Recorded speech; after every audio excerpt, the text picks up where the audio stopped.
أعوذ بالله من الشيطان الرجيم بسم الله الرحمن الرحيم الحمد لله رب العالمين اللهم صل على سيدنا محمد وعلى آل سيدنا محمد وبارك وسلم اللهم صل على سيدنا محمد وعلى آل سيدنا محمد وبارك وسلم اللهم صل على سيدنا محمد وعلى آل سيدنا محمد وبارك وسلم رب اشرح لي صدري ويسر لي أمري واحلل عقدة من لساني يفقهوا قولي رب يسر ولا تؤسر وتمم بالخير السلام عليكم ورحمة الله وبركاته.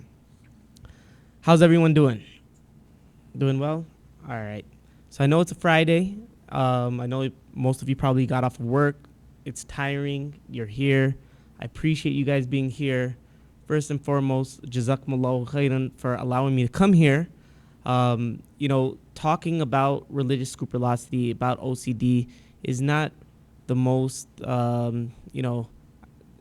I gotta keep it like PG, but it's not the most exciting topic for people to listen to, right? They usually want to hear something about marriage. They want to hear something about premarital parenting, something a little bit more relevant.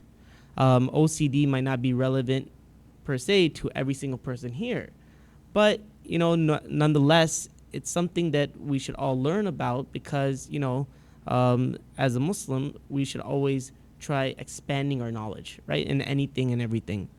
So this is the topic that I was asked to talk about today, and inshallah, hopefully we'll all learn something. And you never know when it's going to be useful or helpful to when you come across somebody that might be going through something, and now wait, hey, this is exactly what it is, and now you could do something about it. So the first thing I want to do is just introduce myself and introduce Ihsan Coaching. He gave a brief bio about who I am. I'm 34 years old. I know I look a lot younger. Actually, when I was getting the car rental today, the person almost didn't give me the car rental because they thought I was too young. And I was like, no, I'm actually 34, alhamdulillah. I've been married for 14 years. I got married when I was 20.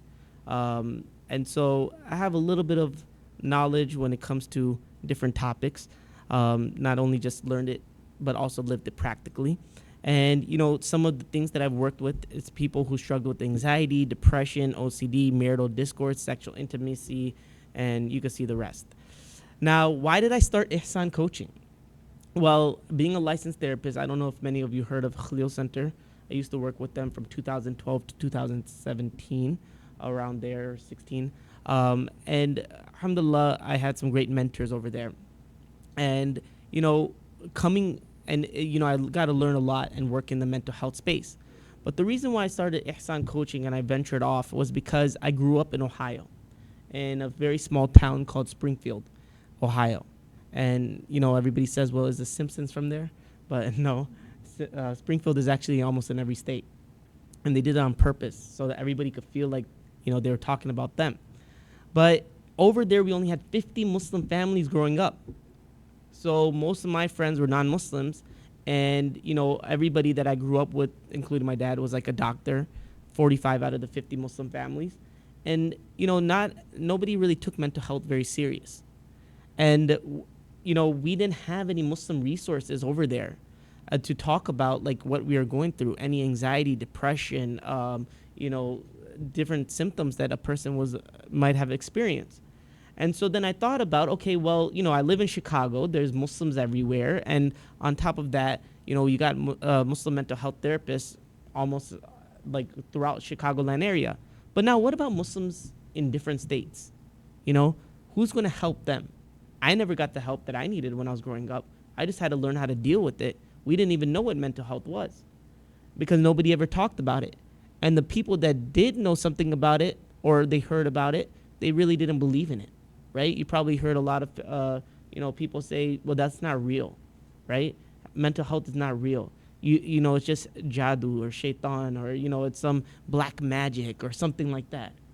But mental health is real. And now, like we're talking, and when we first started talking about it, it was very taboo. And, it still is to some degree, but now the younger generation or like our generation is, and people are more accepting of it, right? But still, like if you have a topic on this, on mental health, usually I go around the country And alhamdulillah, I've been to other like countries as well, speaking on mental health topics. But if you talk about marital, you talk about children, you talk about premarital, there's a lot more people, hundreds of people. When you start talking about anxiety, you start talking about depression, you start talking about OCD, very few people, right? And I mean, we should never get discouraged. Alhamdulillah, whoever comes, and whoever benefits. And, it's never about the numbers. But why am I saying this is because, we have to normalize it, right? It has to become normal. Is that these talking about these topics. And the thing about Ihsan coaching is, alhamdulillah, we have 8 people on our staff. We started in 2021. Now we're going around. We're talking about mental health. Everything we do is online, virtual. We have 5 female coaches that we call them, but they're actual licensed, like they're actual therapists. And then we have 3 guys as well who are actual therapists as well. Providing services completely online, remote. So if you know somebody that's going through something, please do take a flyer at the end and let them know about Ihsan coaching, right? People don't have to suffer. They could get the help wherever they need to get the help from. And everything we do is online, completely remote. And what makes us unique and different is that not only are we quote unquote coaches, but we're actually licensed therapists, right? Myself, I'm a licensed therapist. And what we do is that we try bridging the gap between Islamic sciences and mental health, because it's not good enough just to know about mental health, right? The reality is we cannot just be therapists who are Muslims. We have to be Muslims who are therapists. And there's a difference between the two, right? And that's something that, I was taught and something I really believe in, because our moral compass is always Islam, right? You cannot do something that's going to go against your own beliefs and your own, what you learned. So that's a little bit about who we are. And, I know Asad didn't tell me to say this, but I really do appreciate third spaces like the Hub.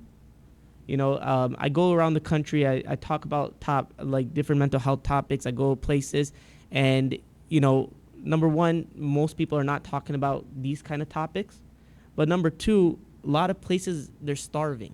They don't have a place where they could go to congregate, get talk with other people, learn together, and having a third space like this, where now you guys have, Muslim mental health initiatives and, different topics, and having a place to pray together, that's beautiful.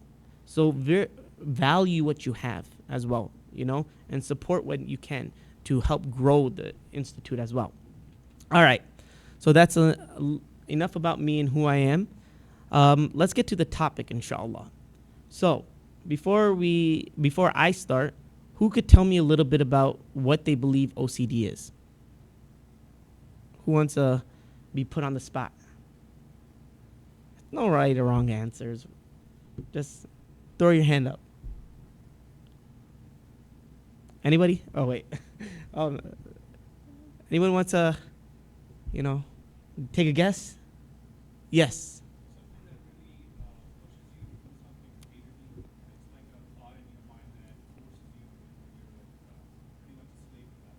Okay. All right. All right. So we got one side. We got to get the other side. Balance it out. Anybody once, twice? Yes. Maybe someone can feel relaxed or trying to think to do overthinking and try to handle many things at the same time. So sometimes nervous. Okay. All right. So OCD, obsessive compulsive disorder, falls under the category of anxiety, right? And so what is anxiety, right? We have to first understand what is anxiety, because it falls underneath that. So it's an emotion with accompanying feelings of tension, worried thoughts, and physical changes, including rapid breathing, dry throat, shakiness, increased blood pressure, amongst other increased physiological sensations. So anxiety is future oriented, right? It's what if thinking. You're fearful about something that might happen in the future. You're like, okay, what if I fail? What if this doesn't work out? What if, I can't get through this speech? You know, you're always thinking about what if, like something bad that's going to happen. And the response, it's not a normal, it's, you are thinking like, okay, what if something bad is going to happen? And, the thing is that everybody has anxiety to some point, and it's okay to have some type of anxiety. You might be anxious when you're meeting somebody for the first time. You might be anxious when you are taking an exam. You might be anxious when you are prepping, going for a job interview. So having anxiety in itself is not bad, because it allows us to adequately prepare, right? If I have a little bit of anxiety, like, okay, anytime I go somewhere, I do have a little bit of anxiety, because it's like, okay, I'm going to a new place, I have to meet new people, what happens if they like my speech, what happens if they don't like it, bad reviews, all of these things. But what does that anxiety help me with, right? It helps me adequately prepare and actually go over my notes, practice the speaking and everything, so that when I'm up here, I'm a little bit less nervous. So anxiety in itself is not bad. The problem is when the anxiety becomes too much. And now there's this overwhelming anxiety where you cannot perform.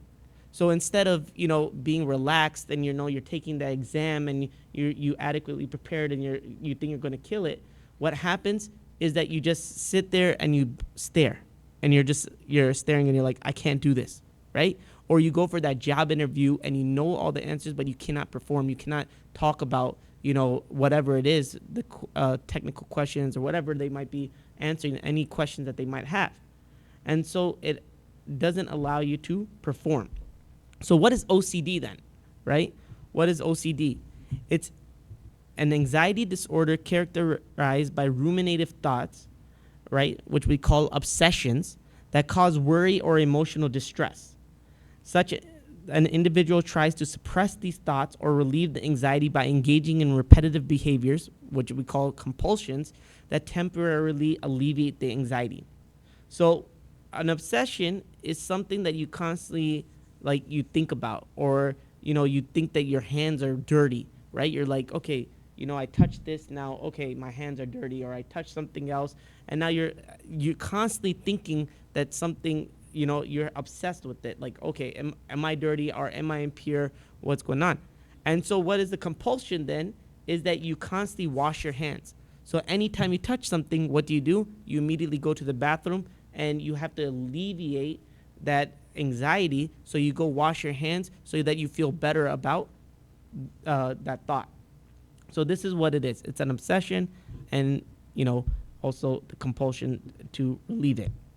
So there's different types of OCD. There's different types, and we're going to talk about 6 different types. The first thing is checking. We're not going to go too much in detail, but we're just going to take a brief overview of what these are. But checking is the most common type of OCD. Who wants to tell me what checking is? Anybody have a thought? What checking might be? Going once, going twice? What? Exactly, right? You're constantly engaged in like repeated behaviors. You're constantly checking, okay, did I lock the door? Did I turn off the oven? Did I, leave, the iron on, right? You constantly are checking to where it becomes very unhealthy, right? Fine, one time you might go check. You're like, okay, let me go just check everything at nighttime, make sure all the doors are locked. Fine, that's okay. But now you constantly go back. You're like, wait a minute. 5 minutes later, then you come back upstairs. 5 minutes later, you go back. You're constantly checking to this point where it's like it's becoming overwhelming. The next thing is contamination. Who could tell me what contamination is? Yes, no, maybe so.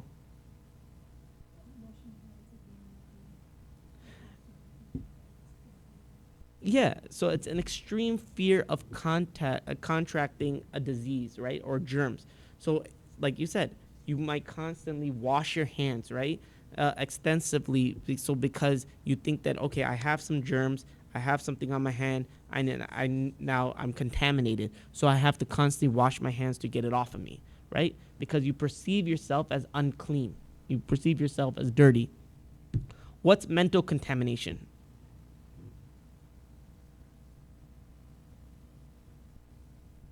Anybody? Sort of. I mean, it's more like mental contamination, right? It's more like Oh, I don't know what's going on with this. Okay. So it's more like mental contamination. It's more like contamination, right? But this time, it's all in the head, right? And it's, you're focusing on an internal sensation of being clean or dirty, right? So now you might take a shower or you might do something because you're constantly feeling unclean or inside your mind about it. The next thing is hoarding, right? Hoarding is also a type of OCD. So what is hoarding? Maybe everybody knows what hoarding is over here, right? It's when you collect a large number of useless items that, you should have got rid of. And one thing you notice about hoarders is that it's not just that you collect things, it's that you're really messy as well, right? If you ever watch those like hoarder shows, you notice that every single person's house, they're just cluttered. Everything is just cluttered. Everything is everywhere, right? There's no space to walk. So it's not just that you hoard, but when you're hoarding, it's just everywhere inside the house, and it just becomes really messy. All right, ruminations. This is a type of OCD that entails engaging in deep or prolonged thoughts about a topic that is likely useless, right? So you're constantly thinking about something for hours on end that really is not going to benefit you at all, right? So I don't know what's something useless that I could think about for hours on end. There's maybe a lot of things, but maybe, me becoming a millionaire, right? I just have these thoughts constantly. I'm ruminating and I'm thinking about, okay, what are different ways that I could become really rich? And, I'm not really doing anything about it to actually become that. And it's not really helping me think, right? And intrusive thoughts. This is the last one. What is intrusive thoughts? So this type of OCD entails unwelcome and disturbing thoughts that come to a person's mind involuntarily, right? A person might feel a need to act upon these thoughts, or they might, or that they reflect the reality. For example, there was a person that I recently saw, and they had these intrusive thoughts about divorcing their wife, right?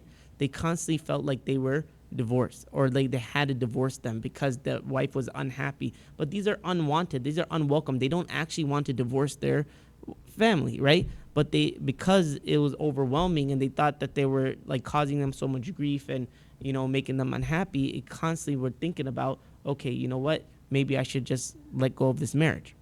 So, I mean, there's other examples as well, but these are, of intrusive thoughts like involuntarily killing somebody, or, maybe you have these thoughts about, okay, maybe I should hit this person or do something, and you don't really act upon it. So these are all different types of OCD. So what is the diagnostic criteria for OCD? So these are not all of the diagnostic criteria, right? There's a purple book that's called the DSM-5 that usually therapists or psychologists, they go through to see if a person has these symptoms, and then they would diagnose the person with OCD. But I just wanted to, mention a few of these behaviors or these symptoms that a person might go through so that you could understand, like, how are they, what are some of the criteria. So, for instance, it could be a presence of obsessions, compulsions, or both, right? And we said obsessions are thoughts, and compulsions can be thoughts and actions. The obsessions or compulsions are time consuming, right? It takes a long time. It's just not like a 1 minute or 2 minutes. It's like 30 minutes, an hour on end.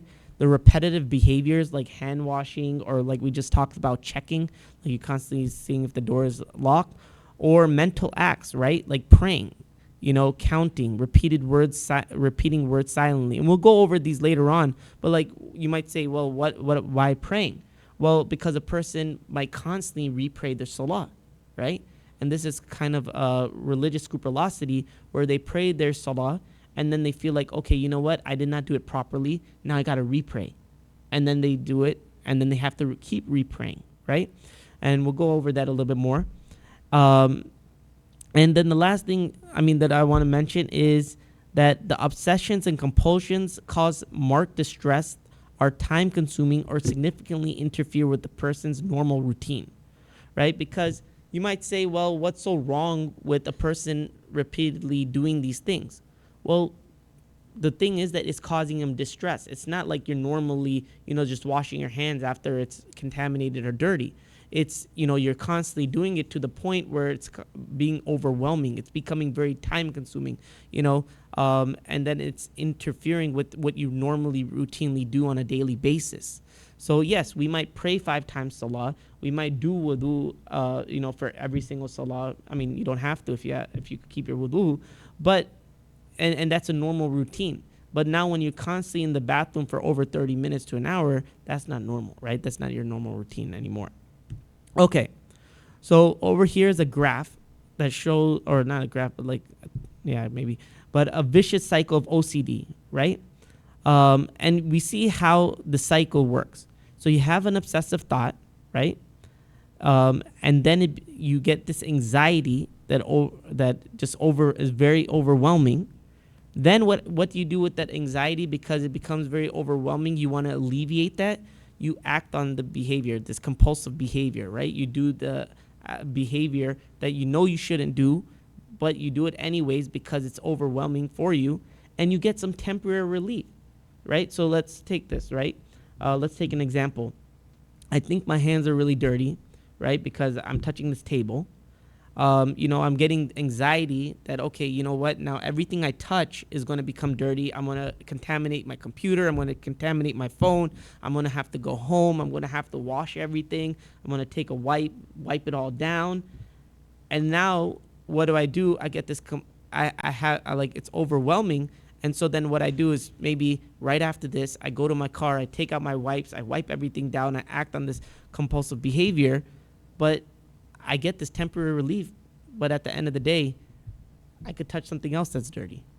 And it's not really the table that was causing it. It's something else underlying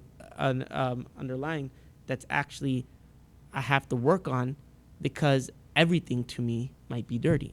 Right? So this is the vicious cycle of OCD. And unfortunately, people do go through this, right? For us, it might be like, man, this is crazy. How can a person deal with this? What is a person thinking? Or, why can't they just understand that there's nothing dirty? This is just life. Just get it done with. But for them, it's something else. And I've had multiple clients. I had a client recently, and I'm not trying to talk about clients or anything, but just giving an example is that they constantly felt overwhelmed that their salah, their prayer would not count, right? They constantly felt like that Allah subhanahu wa ta'ala, that they were not a good enough Muslim, and that they were not, and that because they were not praying properly, that now they were doing some blasphemous acts because they were just doing it out of show or whatever it might be. So you see this vicious cycle that they're going through, and so they're constantly, repraying, or now they're becoming hopeless, right? And to the fact where they don't even want to do anything anymore. So what causes OCD? So there's 3 different things that we'll talk about. Genetics, right? OCD might run in the family. First-degree relatives of individuals with OCD are twice as likely to have OCD. So, it could be genetics. The other thing is brain structure. The way a person's brain is structured, including chemical imbalances in neurotransmitters such as serotonin. And environment, right? So certain stressful factors such as abuse and traumatic events in childhood could trigger OCD symptoms. So let's focus on the last one for a second, your environment, right? Because, growing up in a family setting, or that's highly restrictive sometimes, or very rigid, what can happen, it's sometimes associated with the development of OCD, right? People feel that, it's too rigid, they're highly restricted. And so now what happens is that, why they might develop OCD is because in OCD, when they're doing these compulsive behaviors, they have control, right? They have control over what they do. But in their own life, they might feel like they never had that control growing up, right? It was very restrictive. It was very rigid. They had to do exactly what somebody else told them to do. So now this might be traumatic events that they went through in their life, and in order to compensate for that, they develop OCD now, where they do these compulsive behaviors where they feel like, okay, I have some level of control in my life, right? So this is something that we have to also be cognizant of when dealing with younger children as well, right? Making sure that we are understanding where they're coming from, talking to them, not being so rigid with them as well, to the point where now they feel like they don't have any control, and it might be that they might develop these OCD symptoms. So now let's talk about understanding religious scrupulosity. So this is a subtype of OCD. I'm not sure why this is not going. Okay. This is a subtype of OCD that dominantly revolves around religiosity and morality. So we talk OCD in general. We think about like washing hands and checking things, and now we know about hoarding and the different types. But this is a subtype, right? Which is around religiosity and morality. And like we could give some examples about, like we talk about constantly making wudu, or constantly thinking that you're doing something blasphemous, and that Allah subhanahu wa ta'ala, you're not a Muslim no more. Or you might think that, okay, did I utter the words of talaq or something? So these are all different types of religious scrupulosity a person might go through. So the source of distress and scrupulous obsessions and compulsions is the contradiction they invoke within the person's beliefs, ethics, and morals. And scrupulosity is often associated with pathological guilt, religious doubts, and compulsive moral or religious actions. So we'll talk about this in the upcoming slides, what all of this means. So there's 4 domains that I want to talk about, right? The 4 domains are rituals, and we'll talk about what rituals are: marriage and divorce, blasphemy, and character morality. So usually when we talk about religious scrupulosity, these are the 4 domains that we're usually talking about, where we see this actually happening. So what are rituals, right?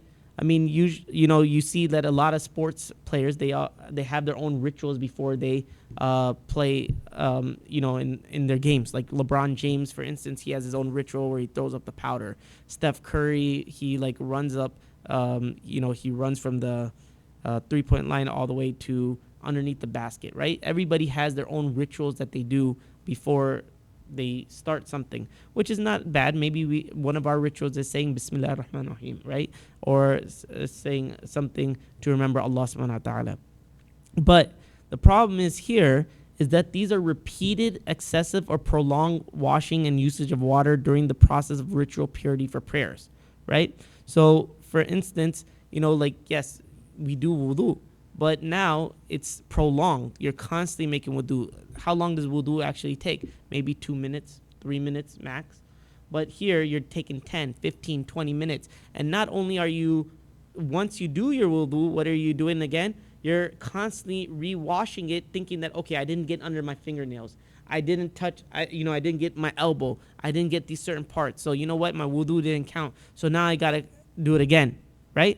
So that might be a ritual. Constant fears of invalidity of prayer and accompanying repetition of the same prayer on account of deficiency in fulfilling its conditions. So what do we mean by this?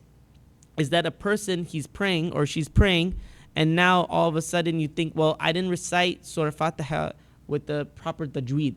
I missed the ayn, or I didn't say it properly. So now what I have to do? Or, I did... maybe did I read 2 rakats? Did I do 3 rakats? You're constantly fearing that you didn't properly pray. So then what you do afterwards is you get back up and you pray again. Or you might even do sajda saw, and you constantly do sajda saw inside your salah. So these are all different forms. Constant fear of impurities such as urine and their impact on ritual purity. Because we know that, okay, I mean, this has now become more into fiqh, but there's you can't pray with impurity upon you, right? And if you go, like, I'm not going to go too much into the fiqh over here, but they talk about it in the books of fiqh, how much can you actually have of impurity, urine, upon yourself before the prayer becomes invalid. And even if you have a little bit, yes, it becomes a makruh, or but the prayer is still valid. But if you go over like a quarter size, they say, right, then it becomes invalid. So now you're constantly thinking, well, I just went to the bathroom, and you feel like you have this impurity on you, and now you don't feel clean. And one of the things that the scholars say that a person should do, especially for a person that has these doubts and this wasawis, is that they should sprinkle something over their private part, right? So that way that you don't think it's the actual urine, you think that, okay, you know what, it's just actual water, right? So this is one of the things that the scholars do say for the solution, right? And then repetition of the recitation due to worries that improper pronunciation may invalidate the prayer. And I already mentioned that one. Well, an example. The next thing is marriage and divorce, right? The next domain. So how do we characterize this? Well, constant urges to pronounce divorce despite lacking an intention or plan to divorce one's spouse. So you have no intention to actually divorcing them. You don't want to do it at all. But the thing is that you have this urge that, you know what, I should divorce them because they are unhappy. Like I gave you that example, right, earlier. Or you just have this urge that, you just have to do it, or you already said it, so I need to make it clear and I need to say it again, right? Or you have this fear of accidental divorce using direct or indirect statements. So what do we mean by this?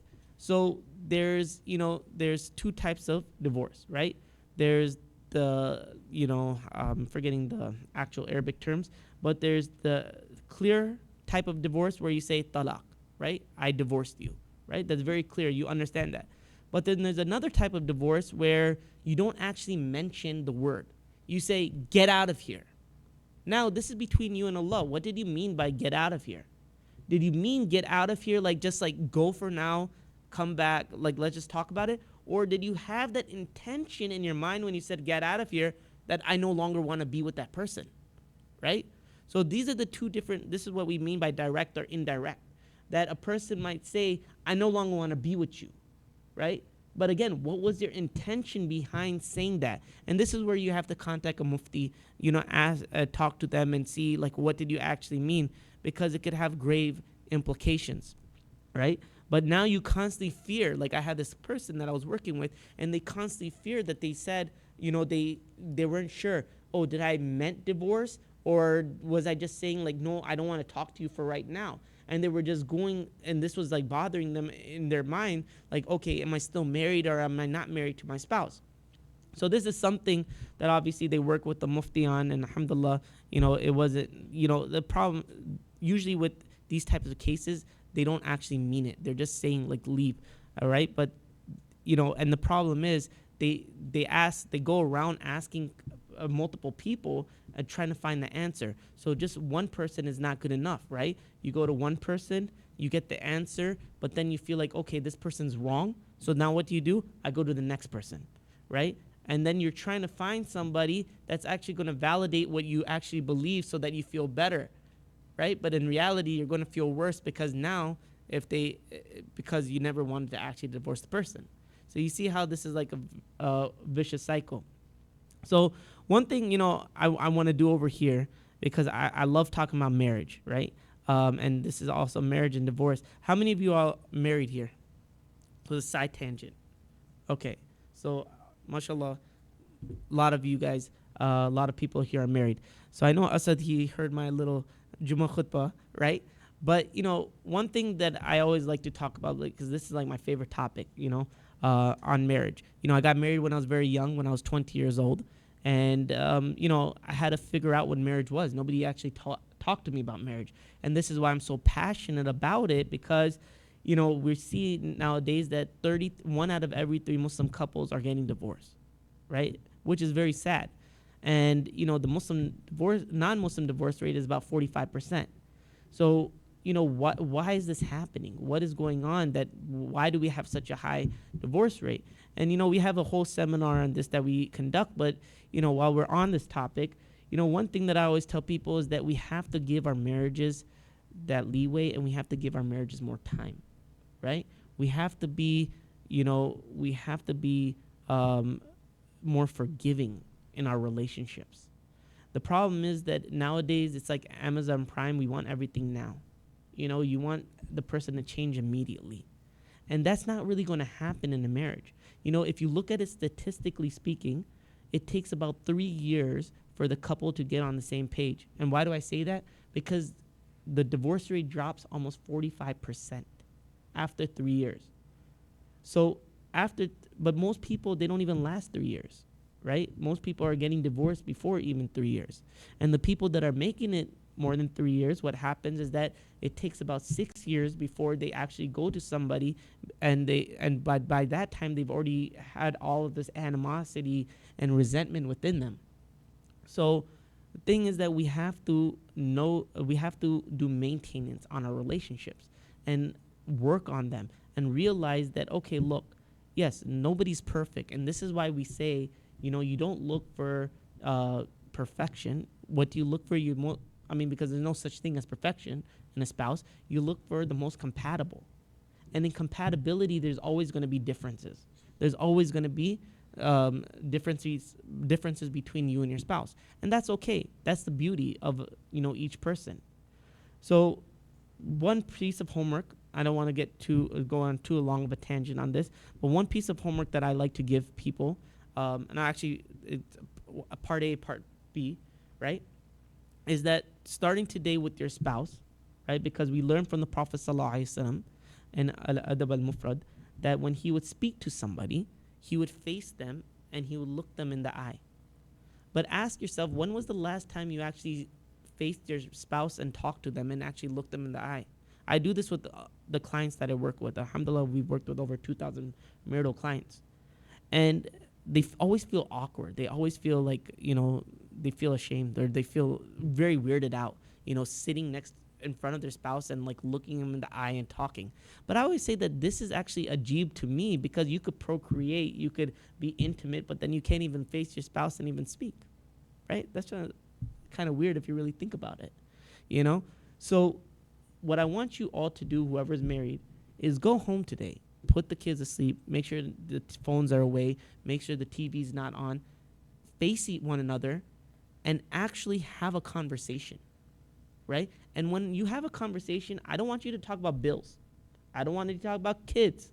I don't want you to talk about problems. I want you to talk about fun things.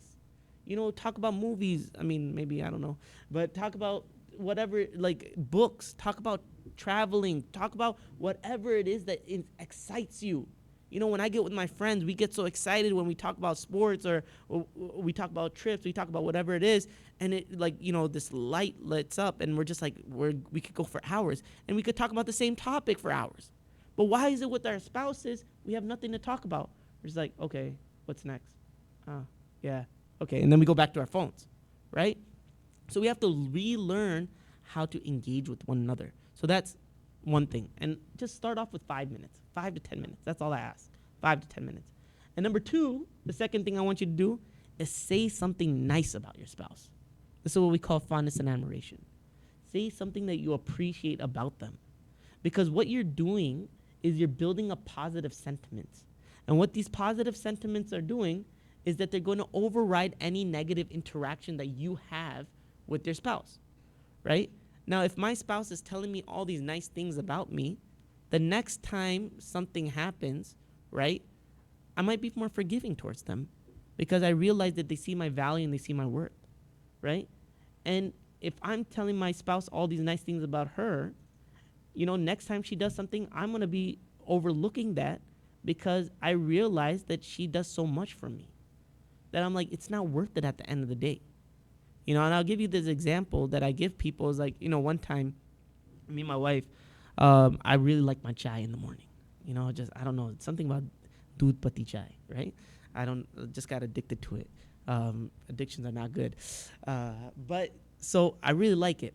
And so my wife, she makes me chai in the morning. And so I'm really appreciative of the fact that, when I come down and I go to work, it's there for me. And, I was running late for Juma one day, and, my clothes were ironed and everything. And, I was like, man, alhamdulillah, I didn't have to do any ironing, right? So then later on that night, she gets mad at me, right? We're going out. We're about to go out. And she starts, like, getting really upset with me. I'm like, hold up. What's going on over here, right? Like, what did I do? I was like, really good, And I was just, and, I could have got upset. I could have said something like, who are you to talk to me like that? What did I do to you, right? But then I remembered, okay, all the good things she did. And I said, you know what? Forget about it. And I asked her, what happened? Tell me, what's going on? I know you're not regular like this. And she said, you know what? I'm sorry, my bad. It's your kids. It's our kids, but she says your kids. And she said, it's your kids. They're bothering me. They were making me upset and everything. And I was like, okay. So, but what allowed me to withhold my reaction was the positive sentiments that I had for her and what she did for me. So this is why it's so important to work on our marriages, so that so that we could work all of these things out. So I know I went on a little bit tangent, but again, I just love the marriage topic. But all right. Anyways, going back to this. All right. So that was like an intermission. You ever go to those like movies, Bollywood movies, and then they have the intermission and then they go back later on? That's what it was. Astaghfirullah. I'm just kidding. All right.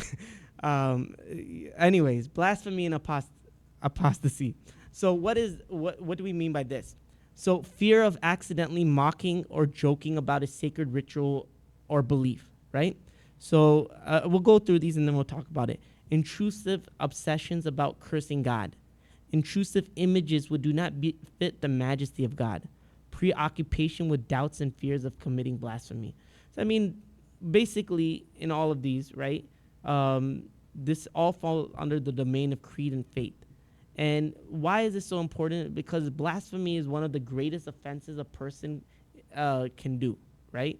And it nullifies one's faith, but also the religious contracts such as your marriage, right? If you did something blasphemous. So this is why a person now goes through this whole vicious cycle, because now they think, oh my God, not only did I become non-Muslim, a'udhu billah, but now my marriage is not even valid anymore, right? Because I did something, I mocked Allah subhanahu wa ta'ala, I did something that I shouldn't have done. And one of the common things, like the scholars talk about, and people think that they might have done, is, they talk about how you cannot pray. At least I don't know about all the madhabs, but I'm just going to talk about the Hanafi fiqh. But in the Hanafi fiqh especially, that if you pray without wudu, right, it's a sort of kufr that they talk about, because you're mocking or you're joking, something that you should not be doing. So now a person, what happens is they think, oh my God, I did not have wudu. They might have done wudu, but they constantly think they broke wudu. Now they think that, oh my God, I prayed my salah without wudu. Now I mocked Allah subhanahu wa ta'ala. I mocked this whole deen. And now I'm not even Muslim, right? And you see the whole cycle that they go through, all from one act. But the reality is, they're overthinking all of this. So that's blasphemy and apostasy. All right, character or morality. So what do we mean by this? So this is, one of the domains of character and morality. And why is this so important, you might ask? Because, see, in our religion, we always talk about adab, right? And akhlaq, character, morality, being, all of the Islamic teachings are supposed to get us closer to Allah. And now we have, you do things that are unbefitting of a person, right? So you have repetitive, unwanted sexual urges, right, of a prohibited nature, such as incestuous relations. These are just examples that a person might have, right? They constantly think that they're like, they have these urges, and now they're like, oh my God, astaghfirullah, what am I doing? And they constantly have them. Intense feelings of guilt, or feeling that one is doomed for eternal punishment, that, they'll never go to Jannah, they'll only go to the hellfire. Repeatedly seeking forgiveness, that, they constantly think that they're sinning, so they constantly have to make istighfar. A woman, and this comes actually in the book, so don't think I made up these examples. A woman experiencing intense fear of losing her virginity before marriage, despite not engaging in premarital relationships, right? So this is because, morality, we're taught that we have to have haya. We're taught that, not to do anything of an intimate manner before we get married. But now you're constantly fearing that, okay, you know what, I did something to lose my virginity, or I'm not, fit morally, and so forth. So these are different examples of character morality that a person might go through. So common obsessions, just to summarize it: exaggerated fears of contamination, constant doubt, fears of accidentally or purposely saying talaq, repeated thoughts if they committed kufr, right? These are all different obsessions that person might go through, right? I am not clean, my clothes are najis, I can't pray now, right? You might have that thought in your mind. And what are some common compulsions according to religious scrupulosity? Well, repeated washing or making wudu, right? Checking responses if doors are locked. Another thing could be Googling answers, right? You're constantly checking to see if the person who told you that you're okay is wrong, right? You're constantly Googling and you're asking Mufti Sheikh, the Mufti Google. All right. Avoiding exposure to situations in which one fears the onset of unwanted thoughts, continuously seeking assurance from others, right? You ask one person, but then they give you an answer, then you go to the next person, and then you go to the next person, doing sajda so in every prayer, re-performing prayer. These are all different compulsions. Now, the last thing I really want to talk about before we get to the solutions is scrupulosity versus devout religious practice. Because you might say, well, a lot of these things might be just a religious practice. How do we know it's actually scrupulosity? Well, there's three things that a person needs to look at. They need to look at their motivation. Why is that? What's the motivation behind it? What's the process? And what is the outcome? So, for instance, in scrupulosity, the motivation is what? Doing the rituals is to silence the obsessions and relieve the anxiety, right? What is the process? It's daunting, it's overwhelming, it's devoid of spiritual meaning. And what is the outcome? It eventually be feelings of burden and spiritual dysfunction, right? Where you don't even want to do it anymore. In devout religious practice, I know I wrote it twice, so we're not going to look at the slide over here, but the motivation is actually to please Allah subhanahu wa ta'ala, right? If you're not doing it because of religious scrupulosity, the motivation would be for the pleasure of Allah. The process will be, how we talk about khushu and khudu. You'll have that overwhelming love. You would want to do it. And the outcome would be that, okay, you feel the happiness. You feel that closeness to Allah subhanahu wa ta'ala. You don't feel like it's a burden to you. You feel like, you know what? This is why we see so many of the Sahabas, how they would be able to constantly pray and stand up for tahajjud and all of these things. And, they worship Allah because they found that contentment and that peace. But when you feel like it's in scrupulosity, you feel the opposite of all that. So what are the solutions? And we'll end off with this, inshallah. Well, one of the solutions is to have ittidal. What do we mean by ittidal? Balance, right? See, the thing is, there's two sides. There's fear and hope. And the problem is, with people with OCD, they have too much fear, right? Where they're constantly thinking that, okay, Allah subhanahu wa ta'ala is going to punish me. Allah subhanahu wa ta'ala is going to send me to hellfire. I'm not a good enough Muslim. So they have too much fear of Allah. But the thing is, we need to give them hope. And this goes for all of us. We need to have more hope that, what? Allah subhanahu wa ta'ala is not this big bad monster, right? He's not this person that's coming out to get you, right? Allah subhanahu wa ta'ala loves us. He has that. We have to have that hope that as long as we're doing everything proper, then why would he punish me? Let me ask you this. Now, for those of you who have kids, do you just get mad at your kids and just scream at them and yell at them? I hope nobody shook their head, right? No, we don't, right? We only get upset when they do something that they're not supposed to do. They might hit their sibling, or they might do something really bad, and we have to teach them that, okay, this is not right.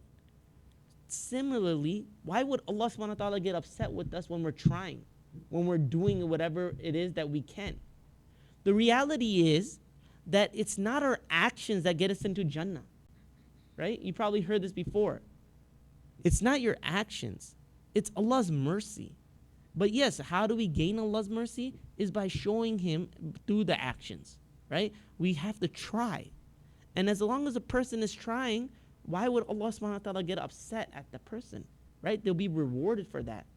So, we talk about Allah subhanahu wa ta'ala's mercy, and we have to understand that when the Prophet sallallahu alaihi wasallam said that Allah subhanahu wa ta'ala only gave 1% of mercy in this life.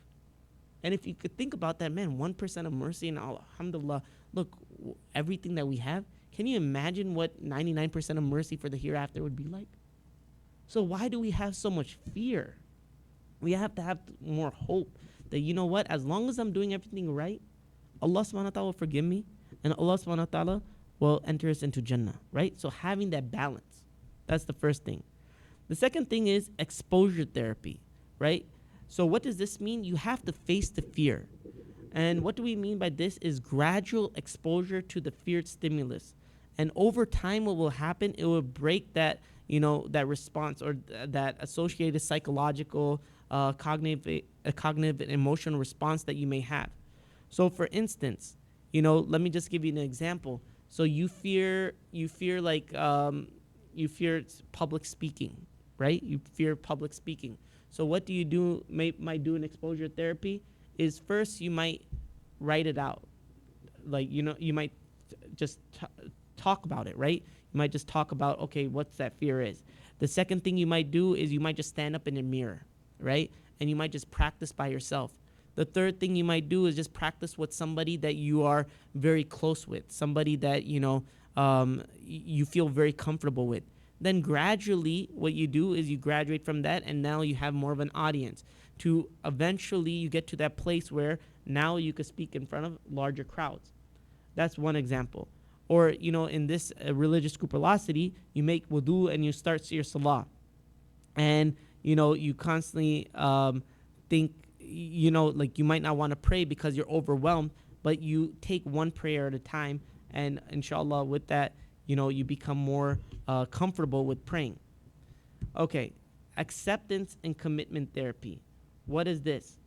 So in acceptance and commitment therapy, you have to accept, right, the existence of such thoughts. Like, yes, I have these thoughts in my mind, and that, what they say with OCD, it's not about getting them out, or like getting rid of them. It's about managing everything. You manage the OCD. So now you have these thoughts that, yes, okay, I have them, and I accept that I have them. But you also use objective methods to assess the situation, right? So let me give you the example of Abu Hurairah radiallahu anhu. And he narrated this from the Prophet sallallahu alaihi wasallam. He said, if one of you finds a disturbance in his abdomen and is not certain if he has released any gas or not, he should not leave the masjid unless if he hears it, or hears its sounds, or smells it. So what do we mean by this? Is that, okay, so, you might have some rumblings in your stomach. And this happens quite often with people, is that they feel like, okay, I passed gas. I relieved myself. I don't have wudu anymore. And they have this thought. But really, it's just a rumbling that you had in your stomach, and you didn't really do anything. So people think that they broke their wudu. So now this hadith is saying is that if you haven't smelt it, right, or if you haven't felt it, then you still have your wudu, right? Because you never heard it and you didn't smell it.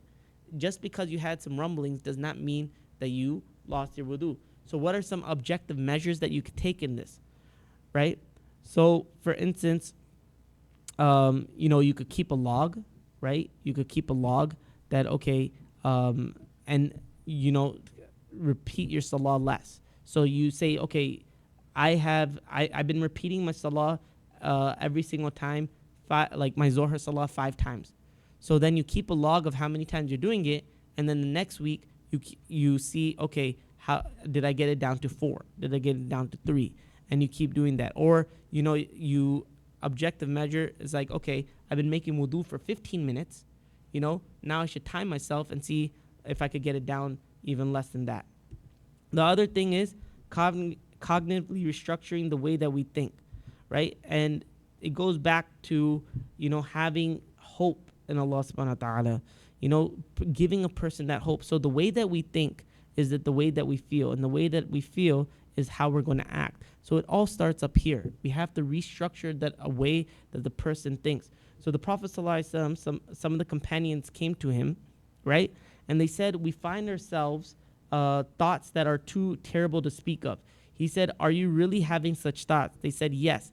He said, that is a clear sign of iman. That's a clear sign of faith, right? So in this situation, he could have said, how dare you? Like, how are you having these thoughts of Allah subhanahu wa ta'ala? How are you having these blasphemy, like all these thoughts, oh, am I a good Muslim or whatnot? That shows weakness. But no, what did the Prophet ﷺ do? He gave them hope.